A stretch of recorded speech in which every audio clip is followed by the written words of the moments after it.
বিসমিল্লাহির রহমানির রহিম। হে সমস্ত জগতবাসী, আজ আমি শামীম আলী চিশতি আপনাদের সামনে যে আলোচনাটি নিয়ে হাজির হলাম, সেই আলোচনাটি অবশ্যই গুরুত্বপূর্ণ, অবশ্যই খেয়াল করে শুনবেন।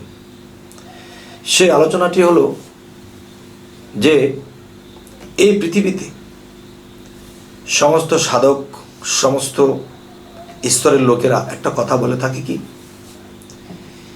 যে মানুষ একেবারে নিকৃষ্ট হয়ে যায়, খারাপ হয়ে যায়। কি কারণে? মানুষের মধ্যে একটা কাম শক্তি আছে।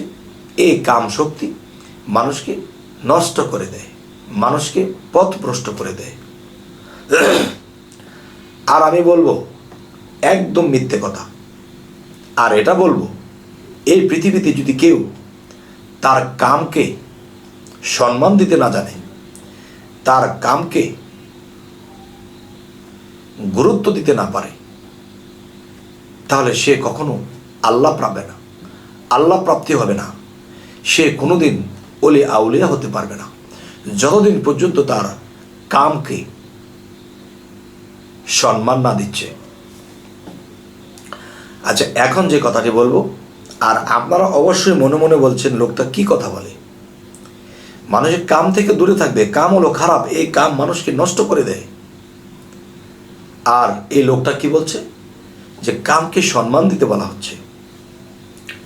আমি আজকে যে কথাটি বলবো, দেখেন, মানুষের মধ্যে যে কাম জিনিসটা, এটা কে দিয়েছে? আল্লাহ দিয়েছে। এই জিনিসটা কার কাছে ছিল? আল্লাহর কাছে ছিল। এটা সমস্ত প্রাণী জগতের মধ্যে বিলীন করে দিয়েছেন। আচ্ছা, এখন যে কথাটি বলবো, কাম কি? যে নারীর কাছে যাওয়া, এটাই কি কাম? না, নারীর কাছে গেলে এটা কাম নয়। কাম কি? দেখবেন 6টা রিপুর নাম: কাম, ক্রোধ, লোভ, মোহ, মায়া, মৎসর্য। এই 6টা রিপুর মধ্যে কাম হলো সর্দার। কাম যে রিপুটা, এটা হলো যে আরো 5টা রিপুর পিতা কিংবা গুরু, কিংবা এই 5টা রিপুর মাস্টার হলো কাম রিপু। তো এখন হলো যে কাম রিপু মাস্টার। দেখেন, একটা 2 বছর বা 3 বছরের একটা সন্তানের, ছেলের, তার কিন্তু কাম শক্তি নেই। সে চকলেট খাবে, আইসক্রিম খাবে, ভাত খাবে, যা চায় তা পাবে, খাবে, কিন্তু একটা রূপসী সুন্দরীর দিকে কিন্তু তার সেই দৃষ্টি নেই। কেননা তার কাম যে কি জিনিস সে বোঝে না। তাহলে এই কাম শক্তিটা তার মধ্যে কখন আসবে? 13, 14, 15 বছর যখন আসবে, তখন সেটা জাগ্রত হবে। তখন একদিকে তাকাবে, সুন্দরী রূপসীর দিকে তাকায়ে সে তার মনে বাসনা করবে অনেক কিছু। আচ্ছা, এই যে তাকিয়েছে কামের নজরে, আচ্ছা, এই তাকানোটার মধ্যে একটা কাম লুকিয়ে আছে। আমি 5 তলা বিল্ডিং করবো, এটাও কাম লুকিয়ে আছে। কারণ কামের সন্তান, কাম, ক্রোধ, লোভ, মোহ, মায়া, মৎসর্য, এই 5জন এই কাম রিপুর সন্তান। এ যা কিছু বলে তারা তা কিছু করে। তো এখন বিষয় হলো যে কাম যে বিষয়টা, সে তাদেরকে স্টেটমেন্ট দেয়। লোভ, সে লোভ করতেছে, আমার অর্থনীতি লাগবে, টাকা লাগবে, বাড়ি লাগবে, গাড়ি লাগবে, নারী লাগবে। এবং ক্রোধ, ভিতরে অধৈর্যের কারণে ক্রোধ সৃষ্টি হচ্ছে, এটাও কিন্তু কাম রিপু থেকেই হচ্ছে। মোহ, যে কোনো দুনিয়াবি কোনো কিছুর মোহে পড়ে, আল্লাহ, রাসূল সব কিছু বলেছি। কাম, ক্রোধ, লোভ, মোহ, মায়া, দুনিয়ার সম্পদের, সন্তানের, সমস্ত কিছুর মায়ায় পড়ে মানুষগুলো সব কিছু আল্লাহ রাসূলকেও ভুলে যায়। তাই আমি বলবো, শুধু নারী পুরুষের কাছে যাওয়া, পুরুষ নারীর কাছে যাওয়াটা কি কিন্তু কাম নয়। দুনিয়ার সমস্ত লোভনীয় বিষয়গুলোই কামে মিশ্রণ করা। যেদিকে তাকাবেন লোভ হচ্ছে, মায়া হচ্ছে, হ্যাঁ, এইসবকেই সমস্ত কিছু কামেই পরিপূর্ণ। আচ্ছা, তাহলে কামকে আমি সম্মান করতে বলেছি কেন? দেখেন, আপনার মধ্যে জ্ঞান আছে, বিবেক আছে, আত্মা আছে।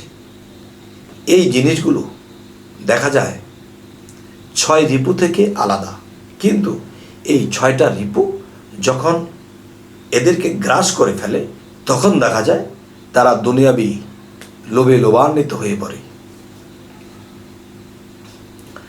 তবে আজকে যে আলোচনাটি করছি আমি আরেকটু ক্লিয়ার করব যে কামকে সম্মান করতে হবে কেন। দেখেন, এই পৃথিবীতে আল্লাহ কিন্তু আপনাকে আমাকে সৃষ্টি করেছে পরীক্ষা করার জন্য। পরীক্ষাটা কি?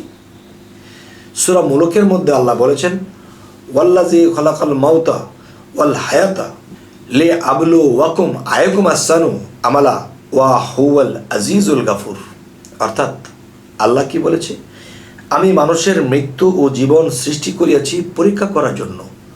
তোমাদের মধ্যে কে কর্মে উত্তম? তিনি পরাক্রমশালী ও ক্ষমাশীল। তাই আমি বলবো যে কাম আমার বিপক্ষের দল, আর আমি আমার নিজের দলের পক্ষ, আর কাম হলো অন্য দলের পক্ষ। এখন দেখা যায় বিশ্বকাপের খেলা যখন হয় সারা বিশ্বে, তখন 11 জন ওই পাশে, 11 জন এই পাশে, মাঝখান দিয়ে বলটাকে যখন খেলবে এটা আইনের সাথে খেলতে হবে। হাত দিয়ে ধরতে পারবে না, হ্যাম্বল করতে পারবে না, ফাউল করতে পারবে না, কাউকে আঘাত করতে পারবে না। তাহলে এই আইনের সাথে যারা বলটাকে ক্রস করে নিয়ে গোলকিতে ভরে দিবে, তখনই কিন্তু সে বিশ্বকাপ জয় করবে। আজ তাহলে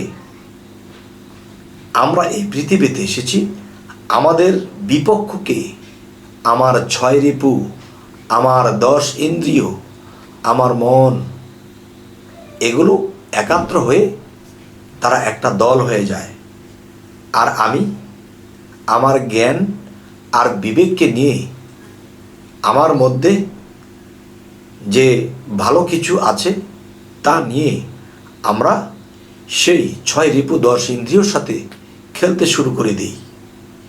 তখন আইনের গতিতে যখন খেলব, তখন আমরা যদি তাদেরকে হারাতে পারি তাহলে বিশ্বকাপ পাব।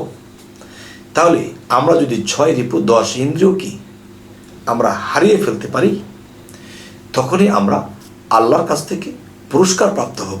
দেখেন, তাদেরকে সম্মানটা কেন করতে হয়? কারণ তারা যদি আমার বিপক্ষে না খেলতো তাহলে আমি কিন্তু বিশ্বকাপ পাইতাম না, আর বিশ্বকাপ না পাইলে আমি সম্মানী হইতাম না। এই জন্য তারা আছে বলেই তো আমি খেলোয়াড় হয়েছি, আর তাদের সাথে আইনের গতিতে খেলেছি। আর এই খেলাটা আমি বাইরে আনছি। একজন মানুষ যখন কোনো মুর্শিদ ধরে এবং তরিকতে এসে সে আল্লাহর সাধনা করে, তখন শরীয়তের লোকেরা তাকে আঙুল দিয়ে বলে ভণ্ড। তাকে বলতেছে, এই এর সাথে চলবি না, এর সাথে ব্যবসা করবি না, একে ডিলিট করে দাও। আর এগুলো শুনে আপনি হাসতেছেন এবং ধৈর্যশীল হচ্ছেন এবং আল্লাহর জিকির করতেছেন। তখন কি হয় যে আল্লাহ দেখতেছে তার বিপক্ষের যেই লোক, তাদের কাছে সে একজন ভালো খেলোয়াড়, সে খুব ধৈর্যশীল, সে তো ভণ্ডামি করে না, কিন্তু তাকে ভণ্ড বলছে, তার সাথে ব্যবসা করবে না, তাকে তাদের দলে রাখবে না। তার মানে কি? তার মানে হলো বাহ্যিক জগতে তারাই আমার প্লেয়ার, তাদের সাথে আমার খেলা। এখন যদি সে প্লেয়ারকে মেরে ফেলি তাহলে কি হবে? এই পৃথিবীতে দেখা গেছে, এই বাংলাদেশে, যে সে ইসলামের বিরোধ করে, সে ইসলামের পক্ষে নয়, সে নামাজ পড়ে না, সে রোজা করে না, মার এদেরকে। তাহলে কিন্তু হলো না। আমার বিপক্ষের লোক আমি এমনভাবে খেলা খেলব যে খেলাতে সে একসময় ওই দল ছেড়ে আমার দলে আসবে। তখন কি হবে? আমার একটা প্লেয়ার বেড়ে গেল। তখন আমার আচরণ, আমার খেলার আইন কানুন দেখে আমি যখন বিশ্বকাপ জয় করেছি, একসময় ওখান থেকে কিছু প্লেয়ার আমার এখানে এসে গেল। তাহলে আমার বিপক্ষের লোক সেও কিন্তু সম্মানী। কেননা আপনি যদি বিশ্বকাপ পেয়ে থাকেন, কারণ আপনি ফার্স্ট আর সে কিন্তু সেকেন্ড, কারণ সে অনেকগুলা দল ক্রস করে সে টিকেছে, আমি টিকেছি, আমি বিশ্বকাপ পেয়েছি, তারাও কিন্তু সেকেন্ড প্রাইজ পাবে, কারণ সেও তো অনেকগুলা দলকে ক্রস করে পাস করতে করতে এসেছে। তাহলে তারাও কিন্তু আমার কাছে সম্মানী, তাদেরকেও আমার সালাম শ্রদ্ধা করতে হবে। তখন কি হবে? এই সালাম শ্রদ্ধাটা করলে তারা আমাকে সম্মান দেবে, আমি তাদেরকে সম্মান দেব। তাহলে আজকের যে কথাটি হলো কি, কাম, ক্রোধ, লোভ, মোহ, মায়া, মাৎসর্য, এই জিনিসগুলো আপনার বিপক্ষের খেলোয়াড়। কোনো একদিন আপনি এমন খেলায় খেলছেন, এমন সাধনাই করছেন যে তারা আপনার দলে এসে গেছে এবং আপনার কথা তারা শুনতে শুরু করেছে। 6 রিপু আপনার কথায় চলবে, 10 ইন্দ্রিয় আপনার কথায় চলবে, এই মন আপনার কথায় চলবে।